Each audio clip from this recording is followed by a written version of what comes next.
Hello friends, আজ আমি তোমাদের আমার বড় চুলের কিছু অভিজ্ঞতা শেয়ার করছি। সেটা হলো অভিজ্ঞতা ঠিক না, খুব বাজে অভিজ্ঞতা। আমি ট্রেনে প্রতিদিনই যাতায়াত করি।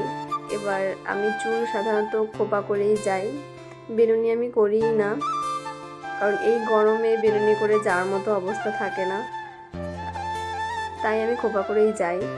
তবে যেদিন যেদিন বেনুনি করে যাই সেদিন মানে সবাই না, কিছু কিছু মানুষের কথা, বাবা এত বড় চুল, কিন্তু এত বড় চুল রাখা ভালো না মেয়েদের, কোমরের নিচে চুল রাখলে নাকি তাতে অলক্ষ্মী।